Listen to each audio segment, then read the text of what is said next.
Boa noite, começando aqui mais uma live.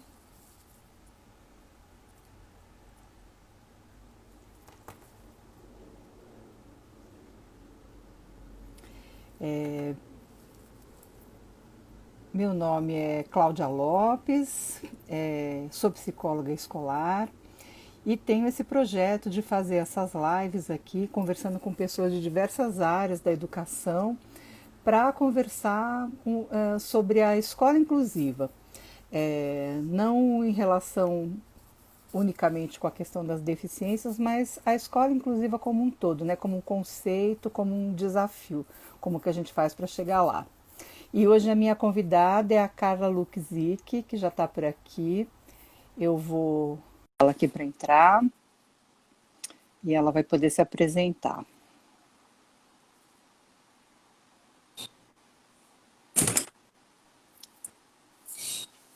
Ao Ah, vivo. Oi, Cláudia. tudo bom, Carla? Eu sempre falo que Tudo bem? eu dou um pulinho toda vez que eu vejo a pessoa quando entra assim a live que deu certo. Hum, Tudo bom? tudo bem. Então tá. Então eu estava apresentando aqui, né, dizendo que o nosso tema hoje, o objetivo dessas lives que eu faço é falar um pouco sobre a questão da educação inclusiva, da escola inclusiva, né, como um conceito amplo, aquela Ah, escola que atende a todos. Hoje a nossa conversa é Educação 4.0. Aí eu queria começar com você se apresentando, contando um pouquinho quem é você, qual é a sua experiência aí nesses temas. Bem-vinda. obrigada pelo convite. Bom, eu tenho mais de 30 anos, né, de experiência na área da educação. Agora, nessa virada de ano, já estou fazendo um outro aí, mais um está vindo, né? Uhum, Bom, eu sempre trabalhei com educação, né? Inicialmente, há muitos anos atrás, eu comecei com educação corporativa, né, em multinacionais, automobilística. E aí, com o tempo, eu acabei migrando, né, lógico, naturalmente, para as escolas, né? E aí, dentro desse percurso da escola, uma das coisas que, assim, eu percebi, principalmente nos últimos anos que eu estava, é que existia uma dificuldade, né, muito grande dos educadores conseguirem ter sempre, assim, uma formação, uma atualização, ter assuntos que eram pertinentes à educação, a todo aquele know-how que eles possuíam, e aquilo não era melhorado, né? A escola continuava exatamente da maneira que ela era, com aquela formalização da educação, né? Que é o ensino formalizado, que a gente chama. E aí, o que eu fiz? Eu falei, bom, eu acho que precisava aí entrar alguma coisa nova, enfim. Aí eu fui fazer pós-graduação, né? Eu tinha pós-graduação, mas era engenharia de software, né? uhum, Enfim, eram umas áreas que eram mais voltadas realmente para o corporativo. Aí eu fui fazer uma pós sobre tecnologia educacional, né? E aí eu me apaixonei com o assunto, né? Isso foi lá em 2013, né? Eu gostei muito do assunto, assim, sempre gostei muito de tecnologia, né? É uma coisa que me agrada muito, eu tenho muita facilidade com tecnologias, aham, né? Eu gosto bastante. Apesar de eu ser uma imigrante digital, ah, né? sim, A uhum. gente tem essas características, né? Tem Os nativos tem os digitais, nativos e os imigrantes, né? Nós somos exatamente. imigrantes. Então, exatamente, nós somos imigrantes. Então, Migrantes, apesar de migrantes. ser imigrantes, eu sempre gostei, né, tecnologia, sempre tive uma facilidade, né. E aí, enfim, aí eu terminei aquilo, acabei a pós-graduação, e aí eu ingressei num projeto, assim, muito interessante, falando sobre Minecraft, né, a gamificação através do Minecraft, né, que surgiu por conta do meu filho, né. Ele Aham, estava sempre jogando, e aí eu falei, poxa vida, mas né? Me ensina a jogar, eu quero ver o que você está fazendo, aham, né? Eu jogava muitos jogos, eu sempre gostei. E aí ele começou a me ensinar, eu comecei a jogar com ele, e eu acabei gostando. Né? Na aham, verdade, eu acabei gostando do Minecraft. Eu já tinha uma experiência aí de muitos anos como professora de robótica, já desde 2013, né? Que eu atuo dentro das escolas com robótica educacional, desde o Fundamental 1 até o ensino médio. trabalhando aí com, enfim, com material de robótica que é bem conhecido, que é da Lego, né, da linha da Lego Education. E conforme foi passando o tempo, lógico, a gente vai percebendo que nem toda escola consegue ter o material da Lego. E aí a gente começa a explorar, né, enfim, outros materiais, né. Eu também tenho uma afinidade com Arduino, então comecei a explorar, mexer em programação.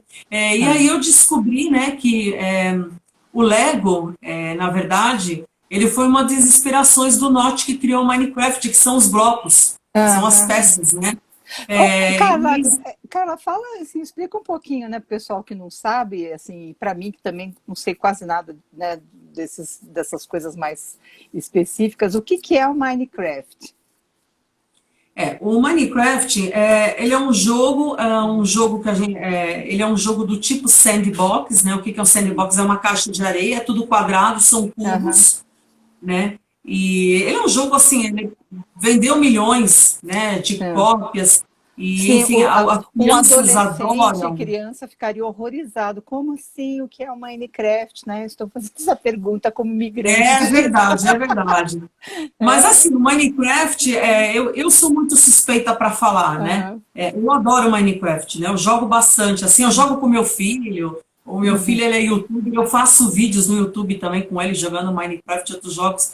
Então, assim, o Minecraft, ele é um jogo todo em blocos, na verdade, são quadrados esses blocos. E ele é um jogo de mundo aberto, que a gente fala. Isso significa que eu posso ter várias pessoas dentro do jogo. Ele trabalha com o conceito de mundos, né, construção de mundos virtuais, e lá você tem assim todas as fases que a gente utiliza dentro do processo de desenvolvimento cognitivo. Então a gente consegue trabalhar com várias paletas, né, que a gente fala. A gente consegue passar por todas as fases, fazendo a criança, por exemplo, trabalhando, né, com a gamification dentro da sala de aula, a gente consegue envolver todas as disciplinas, porque na construção de um mundo virtual, nós temos todos os ambientes. Né? Então, inclusive depois, se você quiser, eu deixo um link desse trabalho que eu te falei que eu fiz. Eu fiz um trabalho com Minecraft envolvendo os alunos, né, com sala de aula invertida, utilizando os alunos multisseriados, alunos de várias idades e de várias séries diferentes, trabalhando num projeto de construção de mundos virtuais. E nesse projeto, eu comecei, assim, o meu foco começou lá na pós em tecnologia e eu puxei ele para o mestrado. Né? No mestrado, eu finalizei, na verdade, esse projeto foi finalizado em maio de 2019, maio do ano passado. Nós fizemos a construção virtual, a cocriação da cidade de Mariana de Minas Gerais. A cidade foi toda construída, e tem um projeto, né, que é da Mojang, que criou o Minecraft, que se chama o projeto Block by Block da Dinamarca. E eles têm uma parceria com a ONU e com a Unesco. Então, como que funciona? As cidades, os países, os alunos, as crianças, os adolescentes fazem uma montagem de uma cidade virtual, lógico, tudo isso é pautado em projetos sociais, em causas, né? E fazendo essa proposta para eles, junto aos escritórios lá em Brasília, já bem direcionado da ONU, você consegue ter um fomento de valor financeiro para aquela cidade. Então, eu fiz isso exatamente quando teve o rompimento da barragem de Bento Gonçalves. Então, foi nesse momento que eu iniciei a construção. Então, durou 3 anos aí. Quer dizer, o negócio foi grande, mas foi um projeto bem legal, porque ele envolveu os meus alunos do Fundamental 1, Fundamental 2, Ensino Médio, e eu tinha alunos que já tinham saído, né, do ensino médio e estavam na universidade. E, inclusive, esses alunos até hoje trabalham comigo, né? Enfim, eles estavam na universidade, eu chamei eles e nós participávamos colaborativamente. Nós utilizamos os conceitos do cyberespaço, cybercultura e do aprendizado colaborativo. Trabalhamos com células de produção. Quer dizer, é um assunto, assim, bem grande. Não, né? Tem várias coisas... Você está falando, eu estou pensando aqui, né? Que o quanto que você tem que você mobiliza de conhecimento, de competência nos alunos, quando você dá uma tarefa complexa e que eles estão envolvidos, estão motivados para fazer, né? Porque o ambiente do jogo ele é altamente motivador, né? Para a criança, para o jovem. E é uma tarefa que vai desafiar, do ponto de vista cognitivo, profundamente. E você consegue ter coisas, né, produções assim, desse nível que você está falando, né? Que é fantástico. É A gente trabalhou observar. Sim, a gente trabalhou a interdisciplinaridade, né? Uhum, A gente, na verdade, nós puxamos até a transdisciplinaridade, porque eu uhum, trabalhava com muitos conceitos, né? uhum, Então, além de tudo isso, a gente trabalhou com letramento digital, uhum, né, com a inclusão e educação digital, porque todos eles trocavam informações, e como é algo natural a eles, né, por serem aí da geração milênios, que é da geração Z, uhum. para eles é natural conversar sobre isso. Então, eles mesmos também buscavam informações, eles traziam coisas novas, eles dividiam, né, os trabalhos em células de trabalho, Uhum. e a gente foi construindo esse conhecimento, trabalhando com drones, pegando imagens do Google, trabalhando com o Nossa. Google Earth.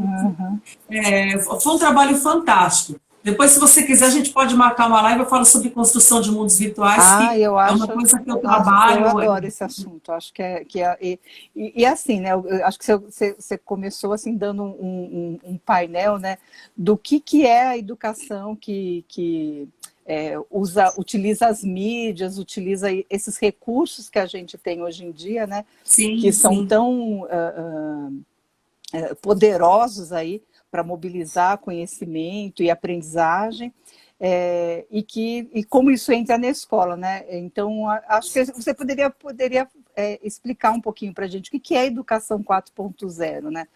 O que significa isso? Tá. A educação 4.0, ela vem dentro de um contexto. Eu deixei aqui a minha apresentaçãozinha só para me nortear o que eu fiz, que aí a gente mantém uma, né, uma linearidade, né? Tá. A educação 4.0 é um termo que vem ligado à Revolução Industrial, e que a gente chama da quarta revolução industrial, né? É um termo muito explorado e que fala sobre a inserção, principalmente da concepção do learning by doing, aprender Uhum. fazendo, Tá. né?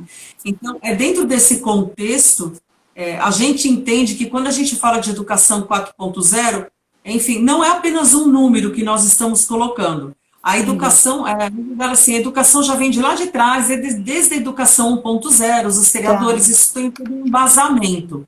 Então, por que educação 4.0? Porque é a Uhum. quarta revolução industrial. O que Uhum. abarca essa quarta revolução industrial? Ela fala sobre a tecnologia inserida no nosso contexto, o letramento digital, a Uhum. necessidade da educação digital, tudo aquilo que está envolvendo a tecnologia, né? Dentro de diversos contextos, né? Se a gente for pensar lá atrás, né, a nossa educação 1.0, ela vinha da época da mecanização e das máquinas a vapor, né? Então foi o primeiro momento da escola lá atrás, quando a gente só tinha as escolas, aquelas escolas nas igrejas, né, que os Sim. padres davam aula, porque era muito, era elitista, ela era individualizada e ela era centralizada naquele indivíduo que estava estudando para seguir uma Uhum. carreira religiosa, né? Uhum. Já na educação 2.0, ela já veio aí engatada na Segunda Guerra Mundial, mais ou menos na época de 1945, que foi exatamente nesse período que entrou a cultura maker, ela já existia. Né? Uhum. Então, o que aconteceu? Os países estavam devastados pela guerra e tinha muito material bélico que estava nos países, então precisava se aproveitar. Né? Então, os Estados Unidos, para entrar na esteira, ele criou o movimento da cultura maker, né? Uhum. E que posteriormente passou para a Inglaterra, que teve aí Tá. um início junto às comunidades punk, que a gente fala, né? O Aham. movimento punk. O movimento É. punk é diretamente relacionado à cultura maker. Lá na frente, na indústria 3.0, que entrou a educação 3.0, eu acho que você até vai lembrar, foi na época que colocaram os laboratórios de informática nas escolas. Falaram, Tá. olha, tem uns programas da Microsoft, vamos aprender a trabalhar com Word. Eles Uhum. trouxeram justamente essa época da geração da World Wide Web, né, da internet. Então Uhum. entrou, colocou os laboratórios, e aí percebeu-se, Cláudia, que à medida que estava passando, esses alunos não estavam aprendendo nenhuma habilidade, nenhuma competência estava Uhum. sendo desenvolvida que eles pudessem ser os futuros profissionais. Então, o que Tá. acontecia? O Brasil se tornou uma máquina de importar profissionais. Né? Sim, E sim. aí percebeu-se que tudo isso tinha que ser mexido. E aí, nessa história, entrou essas pesquisas da quarta Tá. revolução industrial. Eu estou E pensando aí aqui, ela né? chegou. Desculpa te interromper, né? Assim, só porque você está falando uma coisa que eu me veio, né, me surgiu essa ideia agora. Essa ideia de você fazer o laboratório na escola, né, equipar o laboratório, e o quanto que isso acabou não atendendo a necessidade que se Uhum. tinha, né, das pessoas saírem, os alunos saírem mais preparados e poderem lidar com isso no mundo real, assim, né, no mundo fora da escola. O quanto também isso acaba não repetindo a lógica da escola, né? Então eu vou criar a disciplina Laboratório de Informática. Era dentro daquela forma da escola pensar a realidade, né? Sempre dividida numa gavetinha, sempre. E aí, Sim. talvez, né, do que você tá. Eu nunca tinha pensado nisso, mas do que você está falando, eu estou pensando, né? O quanto que, vamos dizer assim, o fracasso, entre aspas, desse tipo de ação tem a ver com isso, né? Com uma concepção de educação. Você não mexe na concepção de educação, né? Quando você Não, faz não. isso, Mas né? veja, por que falhou? Porque Uhum. nós não tínhamos professores habilitados para dar os cursos. Uhum. Então, o que acabou acontecendo? Por exemplo, as crianças do infantil ficavam tendo aulas direcionadas para o infantil, mas ficavam vendo softwares, Sim, softwares de uhum. alfabetização inicial, por exemplo, foi muito famoso na época a Pequena Estrela. Tá. Então, veja, o professor colocava os alunos, mas não estava preparando esses alunos para sair para o mercado de trabalho. Sim, era aquela coisa Então, escolinha, né? Vamos, em vez de exatamente. ser o E livro de aí, papel, era o livrinho animado ali, né? sim, e aí, lógico, né, as direções, os gestores da escola desanimaram. Aí o que eles fizeram? Eles tiraram os laboratórios de informática. Veja, na verdade, assim, a ação não seria essa.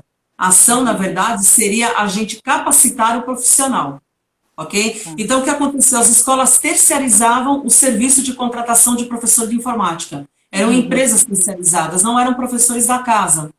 Tá. Então, esses profissionais, eles são aqueles que surgiram da indústria 3.0, da educação 3.0, quando entrou a internet, e eram os técnicos, eles sabiam mexer muito em hardware, mas eles Uhum. não tinham nenhuma habilidade relacionada à nossa área da educação. Então, Uhum. a coisa é jogada, os alunos iam para lá para se divertir, para jogar xadrez, para brincar do jogo da velha, mas Uhum. assim, o nosso embasamento mesmo educacional não acontecia. E aí percebeu-se que esses alunos estavam saindo, né, para o mercado de trabalho sem saber trabalhar em nada. Né? Sim. Por exemplo, se eles falassem, eu não quero fazer no ensino superior agora, eles teriam uma dificuldade para arrumar emprego, porque eles não têm as proficiências necessárias. Né? Nem Sim. com internet, com trabalhar com pacote Office o básico que se poderia trabalhar. E aí, Tá.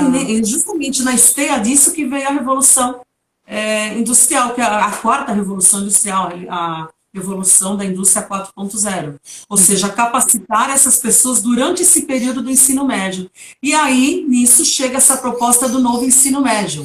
Uhum. A gente lembra que naquela época nós tínhamos os ensinos médio técnico, a gente tinha até uma Tá. formação diferente, que os professores eram polivalentes, eles não precisavam estar fazendo pedagogia naquela época. Então, aquele período, né, o pessoal que passou por esse período, eles têm um embasamento, né, uma Uhum. fundamentação bem melhor, e eles conseguiam trabalhar, diferente do que está acontecendo agora. Né? Então, por Tá. isso que está vindo também essa nova proposta do ensino médio, baseado nas habilidades que os alunos têm. Um aluno que gosta muito de matemática, quer trabalhar com programação, ele tem muito sofrimento com as disciplinas de humanas, né? Então, eles Sim. estão equilibrando, eles estão dosando essa situação Uhum. para que eles consigam inserir no mercado de trabalho.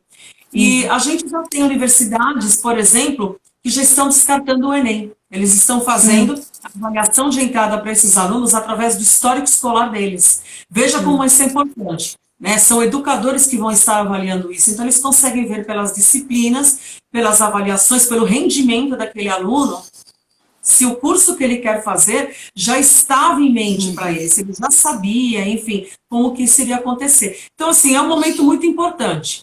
Tem Né? um A pouco a gente ver entende, com a própria questão da orientação vocacional, né? Um pouco sim, você é tem isso mesmo. um olhar assim, mais holístico sobre o aluno, né? Não Isso só pela mesmo. nota ou aquilo que ele, o histórico, enfim, naquela coisa só de se ele foi um bom aluno ou um mau aluno, mas avaliar esse percurso dele, né? O percurso Sim, escolar sim. dele. Sim, é Tá. perfeito. E aí, justamente, entrou essa questão da inserção da educação 4.0. Então, a educação 4.0, ela responde às necessidades, né, da indústria 4.0, ou dessa chamada revolução industrial, né? Então, ela pode se inserir na linguagem computacional, a internet das coisas, inteligência artificial, robôs e todas as tecnologias que podem dinamizar o dia a dia do ser humano. E lógico, se a gente está falando que esses jovens nasceram aí a partir de 1980, aproximadamente, você já está falando que eles já estão no mercado de trabalho, são aqueles que atuam, por exemplo, são os youtubers. Se a gente for falar dos meninos, que a geração Z, que nasceu a partir dos anos 2000, mais ou menos, você está falando de uma geração totalmente conectada. Então, os professores sentem essa dificuldade de trazer essa interação desse aluno para dentro da sala. Né? E isso é normal. Eles estão, assim, eles estão conectados todos os dias. Então, não faz muito sentido, tá? Na verdade, assim, bom, o meu olhar, não faz sentido você ficar tentando passar conteúdos, por exemplo, totalmente em apostila, coisas decoradas, ele está trabalhando com memorização, porque a maioria desses alunos tem uma mente muito agitada, a neurociência fala sobre isso, né? Eles não conseguem passar com aquela mente, a mente está sempre agitada, porque eles estão em um universo que tudo muda muito rápido. Sim, né? sim. Eles já foram vistos, né, a primeira vez na barriga da mãe com uma imagem 3D. Então, veja o que eu quero dizer. Eles estão dentro, eles não têm outro lugar para ir. E esses são esses que estão criando o movimento das startups, que agora não é uma moda, na verdade. A gente tem aí jovens, muitos deles que não fizeram ensino superior, a gente vai falar, poxa, podia ter feito, mas, enfim, eles podem ter N motivos diferentes que eles não fizeram. Mas eles estão aí criando startups que está dando certo, está gerando emprego, e está contratando esse pessoal. Esse pessoal é totalmente conectado em games. Então, eles podem estar seguindo carreiras diferenciadas. Fora do Brasil, a gente já tem, na verdade, esses adolescentes no ensino médio trabalhando com todos os elementos da educação 4.0. E eles já saem do ensino médio com emprego. Então, veja, são perspectivas diferentes, né? Quando você fala das escolas inovadoras, as escolas mais inovadoras, o que elas têm no currículo, né? Qual é o diferencial no currículo? O que antigamente o pessoal falava assim, mas o que você faz? Você trabalha de dia, você só dá aula à noite? Veja, fora do Brasil, o professor, para ele atender um currículo de contratação, ele tem que ter atuado no mercado de trabalho. Porque esse professor será o tutor daquele aluno. Capacitações são constantes, né? Eles têm 2 capacitações por mês. Então, são coisas que eu acredito que com essa história aí da pandemia, do Covid, essa curva no gráfico da educação, nós já estamos aí falando da educação pós-pandêmica, que é a educação 7.0. Nossa, né? O Brasil pulou está se arrastando, exato, o Brasil está tentando sair da 3.0. Né? A maioria das escolas... A pandemia, eu acho que, foi um marco decisivo, né? Assim, da minha Sim, experiência de acompanhamento à escola, conversa com professores, enfim. Você tem pessoas que, assim, até, né, sabem que computador é importante, os jovens, as crianças estão conectadas, a gente sabe, mas a escola lá vai tocando sua vida como sempre tocou, né? E aí, de repente, com a pandemia, isso virou de cabeça para baixo, porque os professores tiveram que se comunicar com os seus alunos virtualmente. E isso foi muito sofrido para algumas pessoas também, né? O professor, por exemplo, ter que gravar um vídeo e ele não ter a menor ideia de como fazer isso, e pior, né? Assim, ele se sentia envergonhado, se sentia inábil para aquilo. Então, ela criou um desafio para a escola nesse sentido do uso da tecnologia, que foi muito grande mesmo, né? E aí, nesse sentido que você está falando, ou seja, e que eu acho que é uma coisa assim, que me chama bastante atenção nisso, é como a escola vai reagindo, vai conversando com essa tendência social, né? Você tem jovens nativos digitais e a escola lá levando sua vida, né, como se nada houvesse, como se essa conversa não fosse com ela, né? Ou trazendo inovações, mas que acabam sendo muito artificiais e não se conectam com a vida dos estudantes. Aí, de repente, com a pandemia, isso não vai ficar mais desse jeito, né? Acho que isso é dos efeitos que a pandemia tem na escola, né? E aí você estava falando em educação 7.0, né? Porque, ou seja, uma grande mudança, uma grande desconstrução aí desse caminho, trazendo uma forma muito diferente. Estou imaginando, né? O que significa isso, né? Porque, veja, as ferramentas de avaliação agora que você vai ter a partir desse momento de 2021, a gente está falando das duas principais, né? Que são os Uhum, portfólios digitais. uhum, Muitos professores não gostam de produzir portfólio digital, mas sem eles vai ser muito difícil. O portfólio uhum, digital é uma ferramenta de inclusão muito importante. uhum, E a segunda delas são as redes sociais virtuais, né? Então, o professor tem que aprender a trabalhar numa rede social. A gente uhum, sabe, quando a gente fala de rede social, todo mundo vai falar, mas eu tenho uma rede, eu tenho meu Facebook, eu tenho isso. Só que, veja, uhum, nós temos todo um estudo em cima disso, as maneiras certas de estar intervindo em uma rede para trazer os seus alunos para você.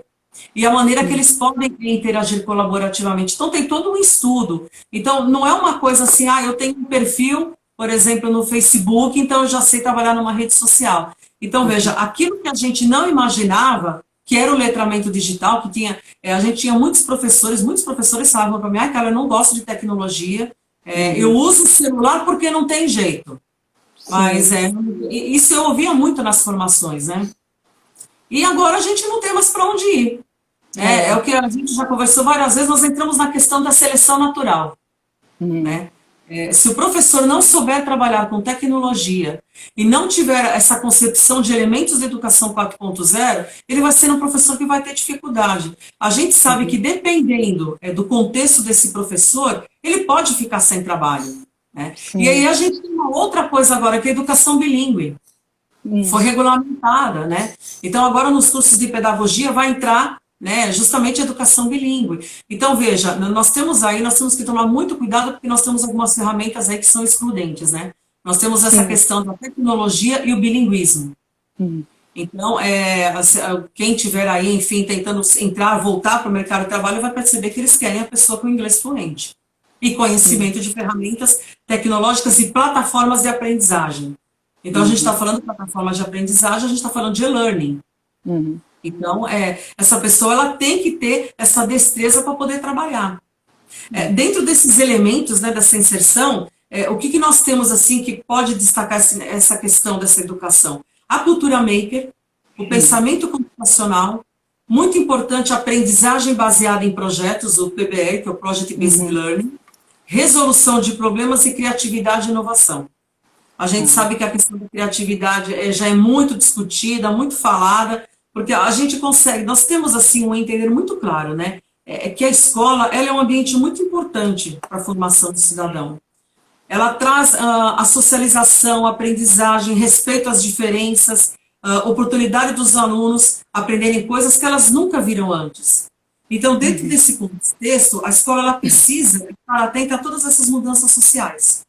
Ela precisa se inserir dentro de um contexto de heterogeneidade para poder trazer a tecnologia para dentro da escola. Uhum. Agora, lógico, a gente viu nessa questão agora da pandemia que teve muitas dificuldades. Os professores tiveram dificuldades com equipamento, pacote de dados, Aham. a internet. Os Ah, alunos também, por um outro lado, também tinham as dificuldades, porque ninguém estava esperando. Agora, veja. deixa eu te fazer uma pergunta sobre isso, né? Porque eu vejo nessa situação aí do uso de tecnologia na escola, a gente tem dois problemas aí meio que estão meio juntos ali, né? Você tem tanto a dificuldade da escola, do professor, dialogar com esse universo tecnológico aí, né? Porque, enfim, por conta das práticas da escola, e você tem uma dificuldade real mesmo, né, que eu acho que a pandemia mostrou, que é o quanto que muitos brasileiros estão excluídos digitalmente por não terem um mínimo de equipamento, de acesso a equipamento para poder entrar na internet. Por exemplo, pessoas que não têm acesso à internet. Você pensar que é uma coisa assim básica, né? Uma vez que você tem, sei lá, serviços públicos, imposto de renda, o cadastro lá para o pessoal pegar a bolsa do auxílio, né, que teve aí da pandemia, você não podia ir num lugar e simplesmente fazer pessoalmente, você teve que fazer através de um aplicativo. Então você vê que mesmo serviços públicos, assim, né, que tem que ser para todos, eles são mediados por tecnologia. E você tem pessoas que não têm acesso a isso ainda. Então, aquelas histórias, né? A família tem um celular, a mãe saiu para trabalhar, levou o celular, as crianças estão em casa, estão sem o celular, né? Então, como é que fica esses dois universos, né?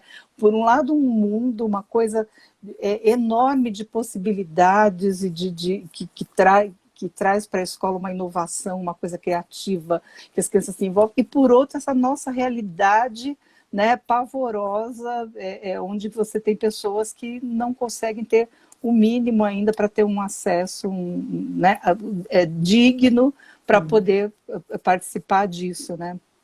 Como é que Mas você veja, vê isso? é aquilo que a gente fala, né?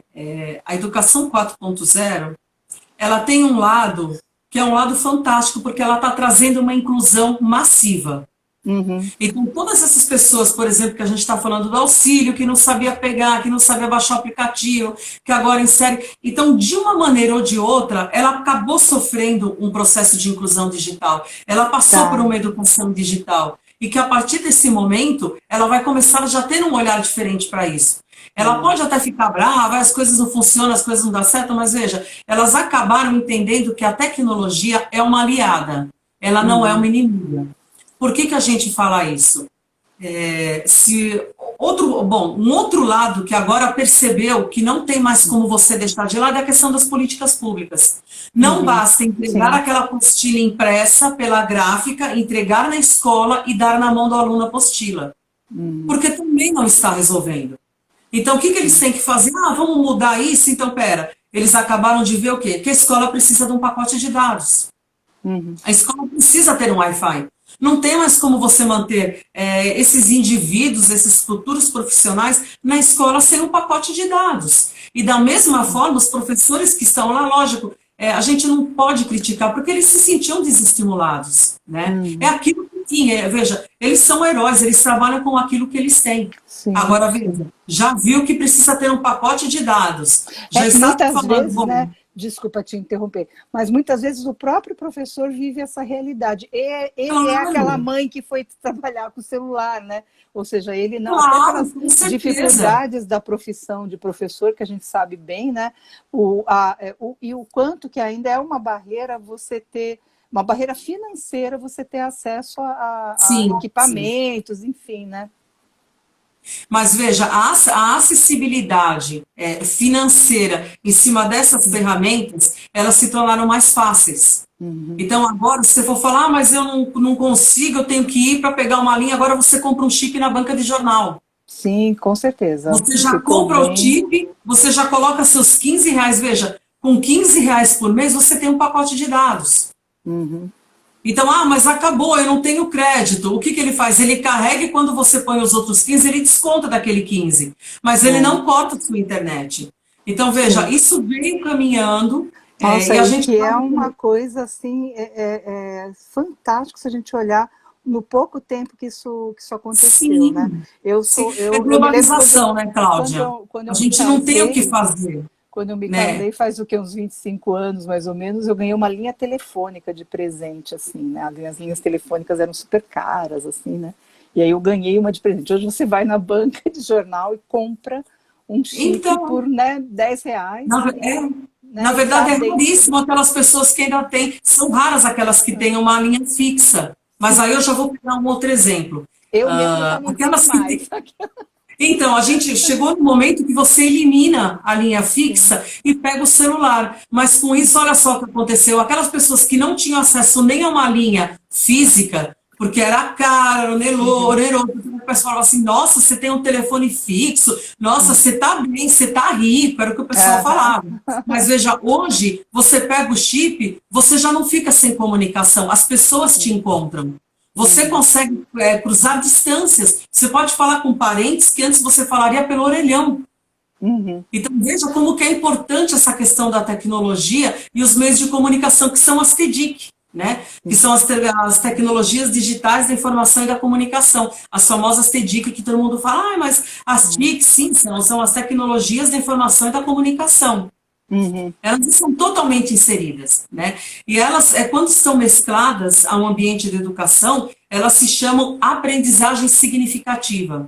Elas passaram por um outro nome, dentro dessa questão de processo, tá? Então, por exemplo, olha, a aprendizagem significativa, ela ocorre quando o estudante conseguiu, em seus estudos, reunir as competências e habilidades cognitivas, técnicas e emocionais. E aí, nesses emocionais que eu falei agora para você da aprendizagem significativa, foi daí que veio, já saindo, a educação 5.0, que é o socioemocional. Percebeu-se que a tecnologia endurece. Às vezes você não gosta de estar saindo muito, mas você tem os amigos que você fica teclando, por exemplo. Aí você fala, puxa, tem dificuldade de socialização, mas veja, quando a gente pensa no contexto da tecnologia, você tem a cybercultura. São as tribos digitais. Então você tem aquele pessoal que não gosta de sair muito, não quer jogar futebol, mas eles gostam de jogar. Então eles encontram pessoas, tribos, que eles são semelhantes, eles se ajuntam e eles conversam como se, por exemplo, já se conhecessem há anos. Como se fossem colegas de sala de aula. E aí, com isso, nessa história, você acaba entendendo como que funciona a cybercultura, né? O aprendizagem colaborativa, mesmo ele estando no jogo, ele está aprendendo. É uma sociabilidade, né? Uma sociabilidade nova, né? Sim, perfeito. Tem muita, assim, uma visão, às vezes, até meio, mas eles se isolam, né? É uma visão meio fechada, meio até um pouco preconceituosa para isso, né?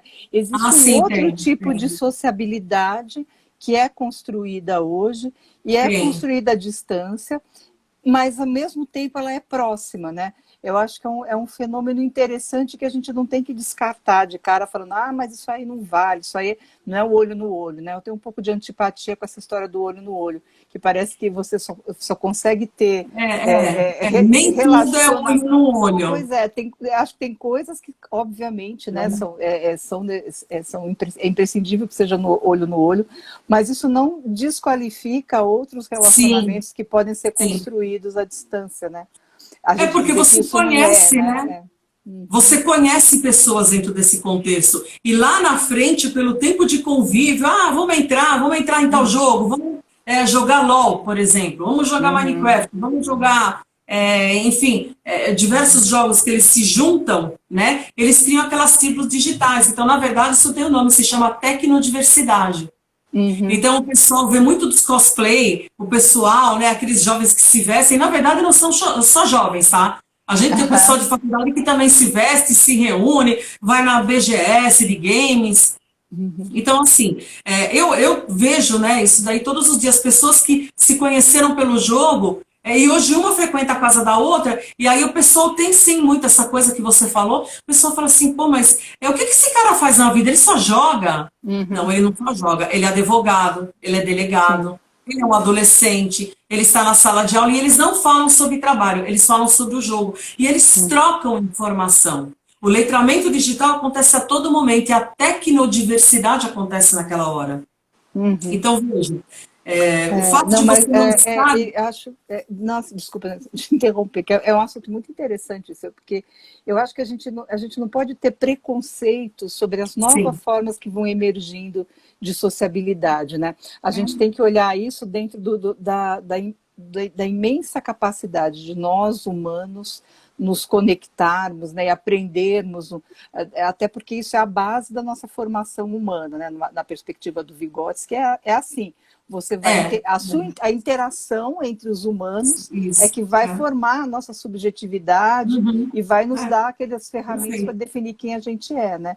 Então você não pode dizer, mas isso só vale se for pessoalmente, se for por carta já não vai. Não dá, né? Eu acho que a gente, como pesquisador em educação, a gente tem que estar ligado no movimento e tentar entender o que isso nos faz conhecer mais sobre as relações de aprendizagem, as relações sociais, e tentar interpretar isso, né, dentro dessa necessidade de conhecer como o mundo se modifica.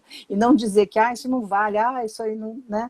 Acho que é muito importante que você traz. Sim. Você não pode excluir, né? Você não pode excluir daquilo que você julga ser o extremo. Né? Isso tem até um nome, se chama Wiki emergente. Por que é o Wiki? Vem do Wikipédia. Então, vou dar um exemplo disso. Essas tribos, né, esse pessoal que se encontra, que tem os seus pares, que tem os seus iguais, como eles pensam, que pensam igual, eles têm um interesse, na verdade, eles estão dentro de um contexto, dentro de uma linha, que eles possuem, eles têm aquela questão de idiomas diferentes. Então, o que eu quero dizer com isso? Eles têm um wiki próprio. Então, por exemplo, eles usam alguns termos que eles usam no jogo quando eles estão entre amigos conversando normalmente. Então, veja como é interessante isso, né? É o surgimento dessas coisas das línguas, né? As línguas tecnológicas, as linguagens tecnológicas, né? Ou seja, quando eles estão entre aqueles que têm os mesmos objetivos, eles falam dessa forma. Então, quantas vezes a gente está dando aula e aí o aluno vira para você e fala assim, professor, vamos upar esse exercício porque não vai dar. Aí você fala, gente, upar.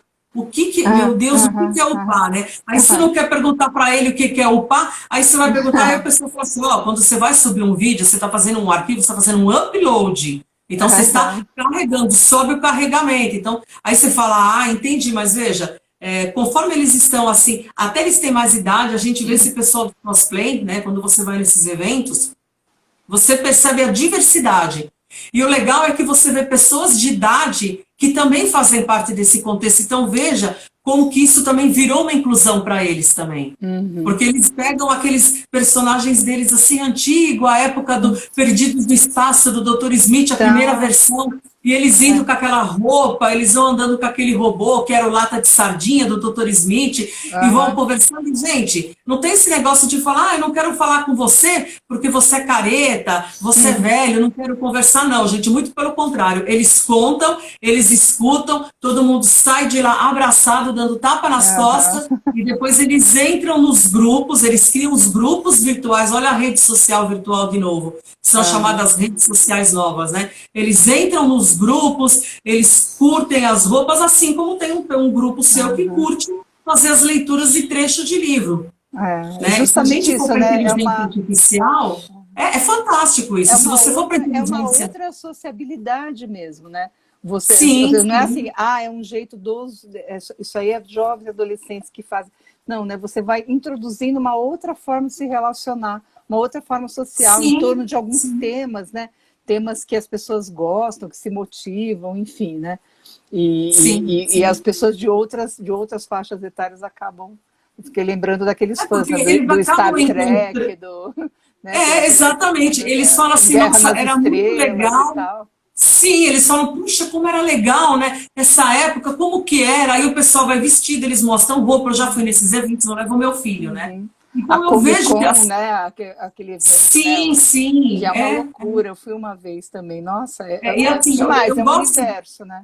Sim, é um universo. Eu gosto de ir porque eu gosto de ver essas coisas para entender o contexto educacional. Exatamente. Se eles estão todos os dias aprendendo, se eles produzem o conhecimento, quando a gente fala da teoria da autopoiese, que é o ser humano é produto e produtor de conhecimento, ele troca informações naquele momento. Isso, assim, fazendo menção a Varela, enfim, são os chilenos, né, que enfim, trabalharam, Fernando Varela, né, isso.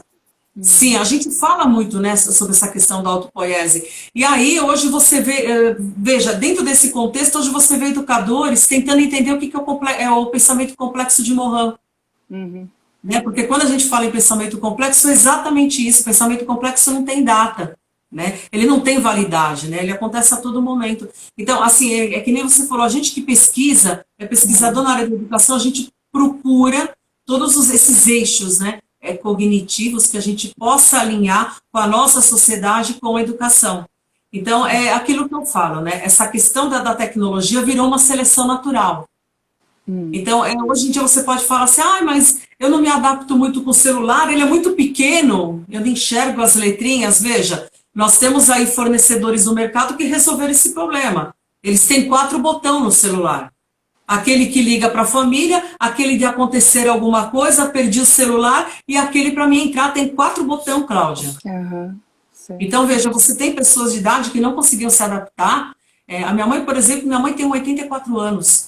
Ela não conseguia se adaptar, ela falava, eu não quero o celular, que é tudo pequenininho. Meu aparelho é pequeno, o meu dedo é pequeno. Veja, você tem fornecedores no mercado que trouxeram isso. E hoje ela tem um celular. Então, veja como também é uma ferramenta de inclusão da terceira geração. né? A gente não tem como questionar isso, né? É algo interessante. Você quer um outro exemplo disso? Eu até deixei uma marcação aqui. Eu coloquei aqui um slide que eu montei falando sobre o que muda na educação 4.0, né? Então eu coloquei que na prática a educação 4.0 já está acontecendo em todo mundo, né? Nós já estamos na 6.0 lá fora. Então, diversas escolas e universidades estão adotando novos modelos de metodologias ativas com base na personalização do ensino, incentiva a experimentação dos alunos e a integração entre o ambiente online e a sala de aula. Então, implementar a educação 4.0 nas escolas vai além de atender às exigências do mercado de trabalho, né? Pois ela também funciona como uma forma de aumentar o interesse dos alunos pelo conhecimento. Claro, porque eles vêm de uma outra geração, né? Então, ao receberem autonomia, eles passam a se engajar na busca por soluções de problemas reais e trocam experiências uns com os outros. Olha a autopoiese aí acontecendo a todo momento, né? Eles produzindo conhecimento. Então, a tecnologia, ela vai impactar todos os envolvidos no dia a dia da escola, porque os professores vão ter acesso aos dados detalhados que permitem o monitoramento das atividades dentro e fora da escola, para aprimorar cada vez mais as avaliações e as experiências de ensino.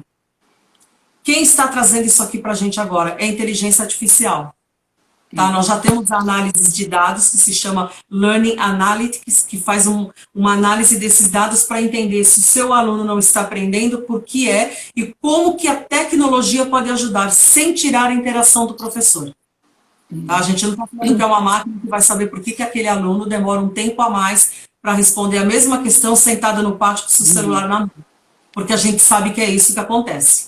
Você faz aí um Google Classroom, você prepara um formulário para ele, ele vai sentar no pátio, ele pega o celular, mobile learning, vai lá, começa a responder o formulário, enquanto ele está com fone de ouvido escutando uma música e numa roda de amigos. Aí você fala, gente, 3 coisas ao mesmo tempo? Não, gente, eles conseguem fazer 4 ou 5. Eles são multitarefa.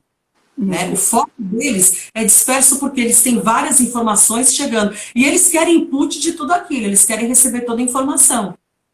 Então, como que você vê isso? Como que você sabe ver? Não estou falando que uma máquina vai fazer isso, a tecnologia. Mas o professor que está lá, ele vai falar, puxa, ele foi muito ruim, por exemplo, em história, ele tem que dar uma melhorada em história do Brasil. Se for uma inteligência artificial na educação, ele vai dizer isso, olha, melhore e fortaleça os seus estudos e educação e descobrimento do Brasil. Se for uma professora, ela vai entender que isso é algo a ser analisado, mas também ele pode ter uma dificuldade de aprendizagem. Tá? Se ele for um aluno hiperativo, por exemplo, ele não tem paciência de ler a pergunta até o final. Ele chuta a resposta. Se ele for disléxico, piorou mais ainda, porque ele não consegue contextualizar a informação recebida. Então, o professor tem esse olhar. A tecnologia não vai ter, a máquina não vai ter. Não tem, que falam para mim, poxa, Carla, mas então dançamos? Né? A tecnologia está no meu lugar? Não, a tecnologia não está. A tecnologia é apenas uma ferramenta. É uma ferramenta que ajuda você no dia a dia e empodera o seu aluno. E também é empoderamento para o educador, né? Sim, porque isso é uma ideia, né, assim, uma ideia até meio tradicional nessa discussão, que a tecnologia vai substituir o professor, né? Vai chegar o dia que o aluno não vamos mais precisar de professores, então sim. Né, fica esse receio, né, como se fosse qual é o papel do professor de fato nessa mudança, né, nesse paradigma educacional que você está apresentando, né?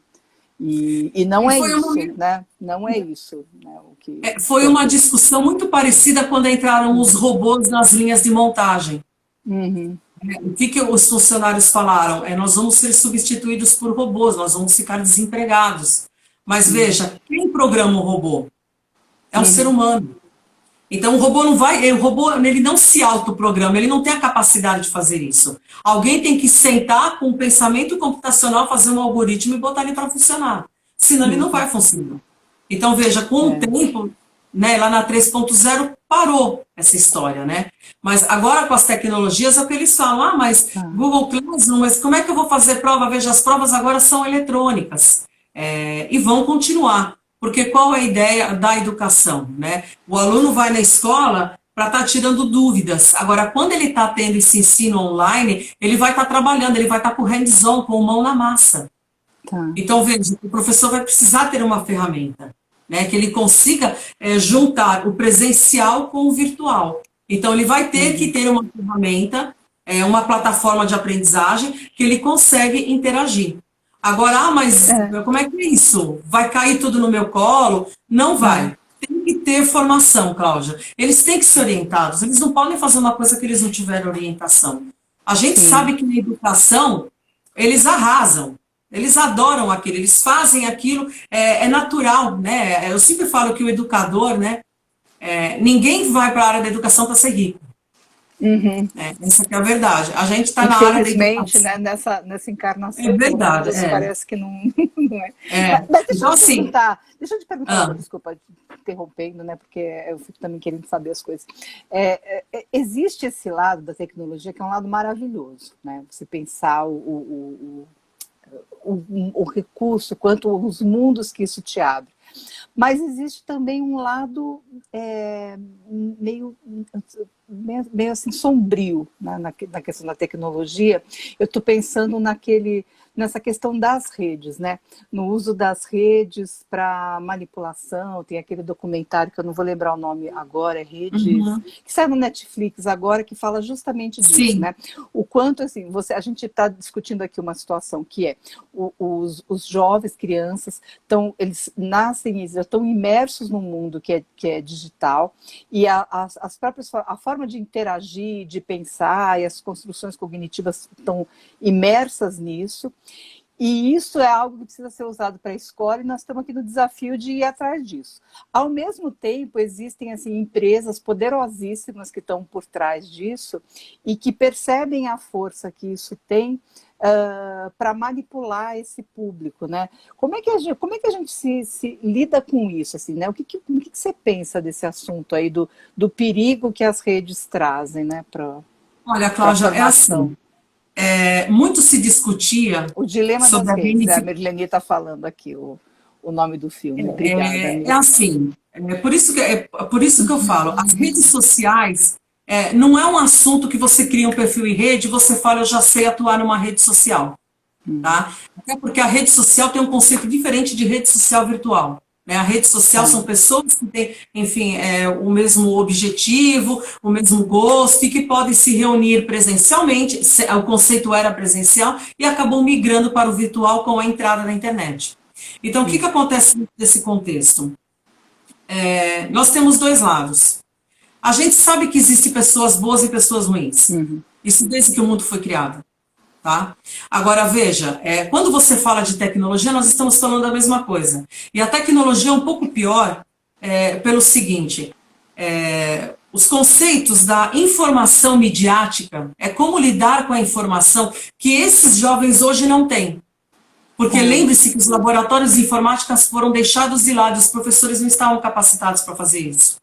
Então, os alunos entram onde eles querem, enfim, os estudantes, os adolescentes, eles entram aonde eles querem e eles não entendem o risco que aquilo é. Tá. Então, veja, aí está entrando uma outra coisa que, bom, eu vou dar uma informação a mais, mas eu não quero que pensem que é uma coisa assim a mais, tá? Nós temos 3 pontos, né? Quando a gente fala sobre tudo que você está dizendo, é uma tríade. Essa tríade começa com a informação midiática, né, que tem aí o seu pé no letramento digital e no uso correto, enfim, das informações, porque tudo é uma rede, né? Isso é uma rede. Então, em um segundo lugar, você tem a questão dos fake news, porque já vem de uma coisa mal intencionada. E a terceira coisa que você tem é a tal da segurança cibernética. Até que ponto eu posso colocar uma informação, como eu faço para me proteger? Quer um exemplo disso? Agora, no dia 19, eu fiz uma live com um especialista em segurança cibernética na educação. E aí entrou um professor e perguntou, poxa, mas eu faço as provas e não sei como os alunos pegaram a minha prova. E aí começou aquele vira para lá, vira para cá, assim como tem alunos passando o link do Zoom para as aulas virtuais, para alunos que saíram da escola, tem raiva do professor, entrou na aula, invadiu o celular, ele perdeu os dados, ele fez uma ação que se chama, ela se chama Finders, que na verdade é um sequestro do seu WhatsApp. Nossa, Você não. sequestra o WhatsApp da pessoa, e como a gente tem, gente, é verdade, a gente tem um mundo no celular. Se alguém perguntar o Sim, número de telefone de alguém, a gente não sabe. Se a Cláudia exatamente. falar assim para mim, Carla, lembra aquele assunto quando nós conversamos? Não, eu não lembro, mas eu vou olhar no seu WhatsApp. Sim, exatamente. É. Você entende? Então, quando eles sequestram, eles pedem dinheiro para devolver o WhatsApp. Então, veja, você tem essa questão da segurança cibernética? Claro que tem. E os professores, as pessoas têm que saber como que isso daí funciona. Não, com Não é certeza, uma né? coisa do outro mundo. Vamos dizer assim, Não é a coisa do outro mundo. indisciplina, né? A indisciplina, Exa exatamente, ela exatamente. tomou, ela tá em disciplina 4.0, né? A questão Não é. o que Você quer você. um outro, você quer um outro exemplo? Quando a pessoa fala assim, olha, um grupo de hackers invadiram o servidor e desviaram dinheiro. Uhum, Então, assim, os hackers, na verdade, não é o cara mal da internet. Né? Os hackers são, hacker significa especialista. Você pode uhum, ter um hacker em jardinagem, ele é especialista em jardinagem. Você pode ter sim, um hacker de informática, o cara é especialista em informática. Agora, se eu for falar os crackers, esses são aqueles que invadem tá. com más intenções. Então, veja que a gente tem uma questão da mídia que não fala direito, não explica direito, e a gente cria, que nem você falou, essa coisa de, ai meu Deus, né, não quero saber disso porque vão me roubar, vão fazer isso. Veja, nós temos ferramentas, nós temos firewall que defende. Agora, onde que está o problema? A pessoa não sabe usar. Tá, Ela não consegue subir o firewall, por exemplo, no notebook dela. Ela tem tá. dificuldade de proteger os dados no celular. Ela está conversando, você está conversando com a sua irmã e passou, ó, faz o depósito lá na minha conta, até que a conta corrente, mas Uhum, eu não lembro a senha, estou aqui. Você vai lá e tá. passa. Poucas pessoas sabem que a gente tem uma opção dentro do celular que você criptografa aquele número. E o cara que Hum, pegar sem ser aquela pessoa que você direcionou não vai ler. certo. Então, veja, é importante que essas pessoas entendam tudo isso e não se tornem vulneráveis na rede. Em uma rede social, quando você está trabalhando com educação, você não usa sua foto, você usa um avatar. E quando começa a surgir aquelas ondas dos avatares, o pessoal fica bravo, fala, vou botar foto agora, desenhinho. Só que, Sim, gente, tudo tem uma fundamentação. Nenhum tá. dispositivo que envolva manipulação de dinheiro, atividades, né, e trâmites financeiros não aceita fotos de avatar.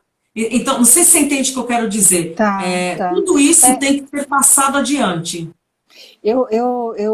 assim, né, eu tô triste porque já acabou nosso tempo aqui, daqui a pouco o Instagram Nossa vai Senhora! avisar, mas Olha, essa nem dei o exemplo que eu queria, hein? Eu trouxe um monte de exemplo aqui para você, nem consegui trazer os exemplos. mas aí a gente, na nossa próxima live, a gente vai falar deles, né? Já fica isso já anunciado, porque realmente esse assunto é super vasto, Não, mas eu acho é muita coisa, e o que você está né? falando O agora é assunto é justamente longo. isso, né?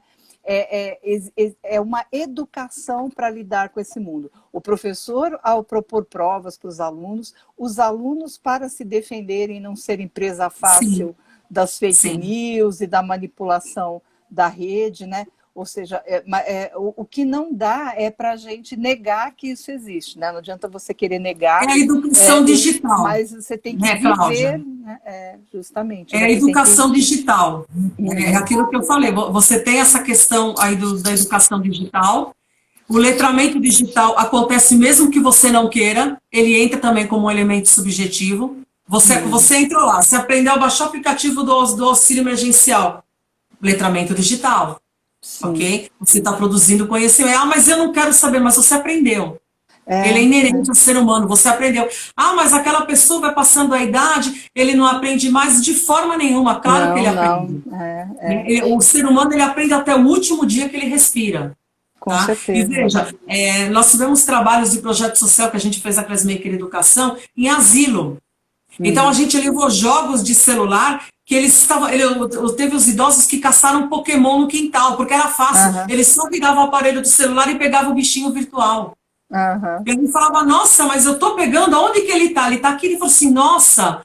Então, assim, trabalhou outras coisas que as médicas pediram, fisioterapeuta, outras coisas, mas Outros, veja, né? E acho que e tudo isso assim que você está falando dos idosos, né? E para a própria questão do atendimento aos alunos com deficiência na escola, né? Eu acho que sim, isso sim, vai ficar para a nossa próxima live falar, porque o que tem de tecnologia nesse campo e que ele, para eliminar barreira, né, de acesso à aprendizagem, aí, de mobilidade, enfim, é um mundo, né? E aí eu vou querer conversar com vocês, saber mais sobre isso, essas Aí a possibilidades. nossa live acabou virando uma live de tecnologia e educação. Nossa, A não, gente mas... falou a gente falou da educação 4.0, mas aí eu tinha trazido uns exemplos assim, assim bem bacanas que eu trouxe do maestro da luva robótica. Veja que já não podia mais tocar piano, o João Carlos Martins, de 79 anos. Tem um exemplo das crianças numa escola do estado que foi desenvolvida, que se chama Roda Criativa.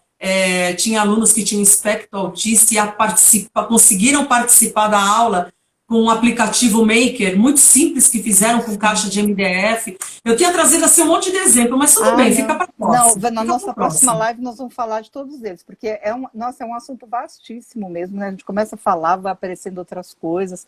Eu acho que assim, assunto é que não falta, e a coisa da pandemia, ela trouxe a urgência de falar sobre isso, a necessidade, né? E o Vygotsky fala isso, né? A melhor mola para a aprendizagem é a necessidade. Você criar uma necessidade é uma arte que o professor faz, né? Quando ele desafia os alunos. O cara quer o auxílio, ele vai aprender, porque ele tem a necessidade de resolver aquilo, né? Sim, então sim, eu acho perfeito. que a gente está num momento onde é fundamental e muito oportuno discutir tudo isso, né? E sabe o que é legal, Cláudia? Quando a pessoa está estudando, né, esses pensadores, e lá atrás você vai descobrindo que, por exemplo, a gente estava falando de Vygotsky, Feuerstein tinha uma pegada muito forte quando ele atuava nos campos de concentração, aquela história toda, e aí ele tinha, por exemplo, outros educadores, né, que mexiam com tecnologia, que criaram o primeiro jogo, que foi o logo, que era aluno dele. Então, veja, tudo tem uma linha, né? As coisas não são... tudo é amarrado, é uma rede. Com certeza, né? Isso configura uma rede, né? Então, isso que ele desenvolve, ele cria o conhecimento. E é coisas que naquela época eles nem imaginavam que ia ter. E já se falava, eles já previram, haverá uma época em que teremos tal coisa, exatamente o que nós temos agora. Papert falava sobre isso, né? Muito legal. Carla, a gente precisa encerrar mesmo, né? Vamos encerrar, de receio então. que ele caia assim na nossa... Queria te agradecer muitíssimo por ter aceito o meu convite. Nossa, aprendi demais, sempre aprendo quando converso com você. Acho que as pessoas também que estiveram aqui aprenderam muito. Fica, né? Eu vou deixar no vídeo, e o vídeo sobe para o YouTube, para o Facebook depois, o seu contato lá da Classmaker, o trabalho que você faz de formação de professores, que é muito importante. E te agradecer aí Olha, por essa eu que agradeço para você de oportunidade. coração. Eu fiquei muito contente com o convite. Você também já participou comigo de 2 lives que todo mundo queria te levar para casa para passar um final de semana, né? Porque verdade, assim, né? Quando a gente gosta do professor. O churrasco já está marcado. Mas aí depois eu até vou te fazer mais um convite, porque eu não consegui te falar, mas é um convite que a gente vai ter. A gente vai ter uma live incrível que se chama Open Mind na Educação, Mente Aberta na Educação. Nossa, então nós vamos... que eu vou. Aquele assim, nós vamos ter painel. O pessoal falou, não, cara, a gente quer um bate-papo, a gente quer um painel, a gente quer pessoas com uma mente, né? Aquelas pessoas que estão falando da educação e aquelas que serão as sobreviventes para 2021. Então vai ser um painel com 2 minutos, vai ter uma linha de discussão, vai ter aí uns 4, 5 convidados. E aí eu já até falei para o Alex, eu vou chamar a Cláudia. A Cláudia será minha. Eu vou. Vai ser no dia 30 de novembro. Oba, vou sim, pode deixar. Eu quero que você venha. Eu quero que você venha, que o papo vai ser bem legal. Vou sim, vamos aí, né, conversando sobre isso, que é um assunto, nossa, super interessante e necessário, e que a gente gosta também, que a gente tem que se divertir, né, o que eu sempre falo, a gente tem que fazer coisas que a gente se envolve e se motive, né. Muito obrigada. Sim, tem que gostar, né, coisa que a gente gosta. Olha, muito obrigada mesmo, viu? Gratidão por você ter me convidado. Quando você quiser me chamar para outra live, você me fala. Nossa, essa aí já tá combinada, porque precisamos mesmo falar mais, né, sobre esse tema. Eu vou encerrar, gente. Muito obrigada, pessoal, que esteve aqui. Foi ótimo mesmo. Aprendemos bastante com a Carla. E ficamos aí já esperando com gostinho da próxima. Tá bom? Boa noite, então, Carla, pessoal. Muito obrigada. Até a próxima. Até. Boa noite, Cláudia. Beijo. Tchau, beijo.